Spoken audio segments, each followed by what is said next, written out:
I was trained for one submarine, my guys were trained to do what they were told. That's a deadly combination. We all know organizations where people just followed the leader into disastrous situations.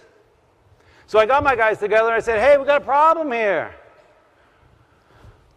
I was trained for another submarine. You're trained to do whatever nonsense comes out of my mouth. That's right, Captain. I mean, they knew. They already knew. I was pretty much talking to myself.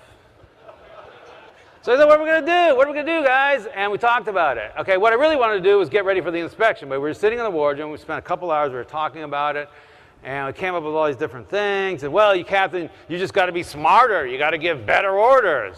It's like, well, how am I going to learn a whole nuclear submarine, miles of valves and pipes? I spent a year learning Olympia, 2 weeks over here. So in a year we'll be safe? That's not going to work. We had to deploy the submarine in 6 months. So we talked about it, and they said, okay, there's only one logical solution. We figured it out. You, they're pointing at me, you shut up. And I thought about it, and you know what? They were right.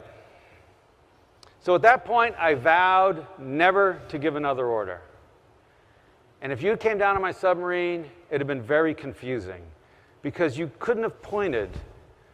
It would have been hard to say, well, who's the captain here? Because you wouldn't have seen me giving orders. I did retain one order. The final order to launch a weapon, a torpedo or a missile, I kept with me, because I felt that since that was going to result in the deaths of other human beings, that I didn't want that on anyone's conscience but mine. That was my moral and ethical responsibility. But even though everything else, in the Navy, there's long lists of things that says the captain has to authorize. Captain should authorize. You got a couple nukes in your group, they'll tell you it's true. Captain authorize, submerge the ship, get underway, start up the reactor, shut down the reactor, connect to shore power, divorce from shore power, on and on, break rig for dive, on and on and on, pages of these things. I just refused to give those orders. What we replaced it with was intent. Instead of giving instructions, if you want your people to think, don't give instructions, give intent. So they would come to me, hey, what do you want me to do? Well, left full rudder, steady course 255. No. I say, well, what are we trying to accomplish here today? Well, we're trying to get in position so that when the enemy submarine comes through, okay, so where do you think we should position the ship? Maybe over here. Good idea, go there.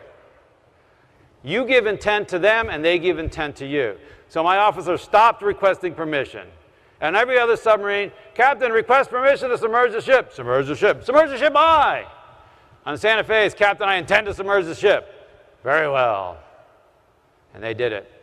And it might seem like it's a very small, nuanced change of language, but it was hugely powerful, because the psychological ownership now shifts to them. They need to discover the answer. Otherwise, you're always the answer man. You can never go home and eat dinner. And so we started doing this. And it was hugely powerful. Actually, we went another step. Then I got smarter and I said, when the officer said, Captain, I intend to submerge the ship, I would ask him, well, what do you think I'm thinking right now? And he'd look at me, hard to tell. I'm guessing you're wondering whether it's safe. Bingo! I said, well, convince me it's safe. He said, Captain, I intend to submerge the ship. All men are below, hatches are shut, ship's rigged for dive. I checked the bottom depth. The submarine's in the water that's been assigned to us. Then later I would ask them, is it the right thing to do? And they would say, well, yes, sir, because our mission requires that we... And these are the two pillars that I think support this idea of giving control. These are the two pillars that need to be in place. The technical competence, which is represented by, is it safe? And the organizational clarity, which is represented by, is it the right thing to do? And you put those things in place, and then you can give control. And you give control, and you put those things in place. And you are off to the races. So think about what's happening now. My officers are starting to think like me, because I have to think like, where should we do the ship? And so the guys below them. Now this took 24 hours to happen. It took a couple years for the full implementation, but immediately there was change. We received another inspection. A year later, we received an inspection. The inspecting team gave us the highest grade they had ever seen. Not that year, not in the Pacific, ever seen. Why? I mean, this crew had a captain who was a dummy. It's because that needle started moving up. And on another submarine, there was one guy in charge, one guy giving orders, one guy thinking, and 134 people doing what they're told. I don't care how smart you are. On my submarine, I got 135 thinking, active, passionate, creative, proactive, taking initiative people. It's a tidal wave. You don't stand a chance.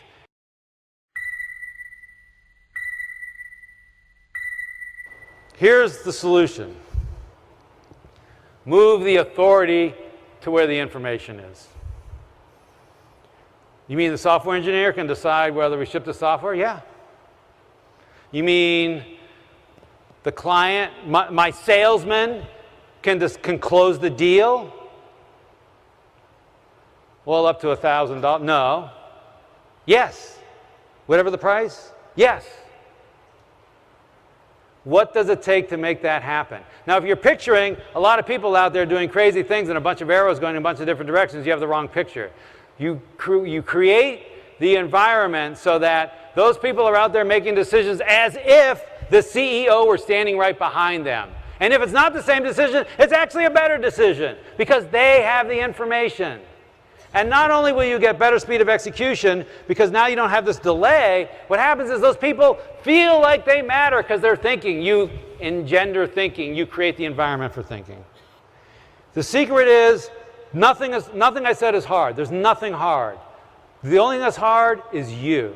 It will feel wrong. You've been genetically and culturally programmed to take charge and make it happen.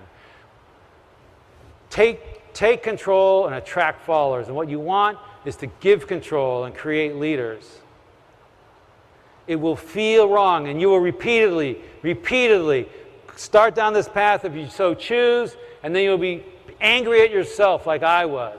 And you will have a failure, and you'll go back to the old ways. And you will pick yourself up, and you will go again, and you will go again.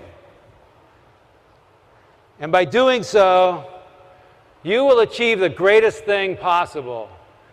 You will have achieved greatness, not because of the deeds and acts that you did, but because you set an environment where the people around you and their families and their schools and their organizations and their businesses, they've achieved greatness. That will be the greatest thing of all. Go forth and be great.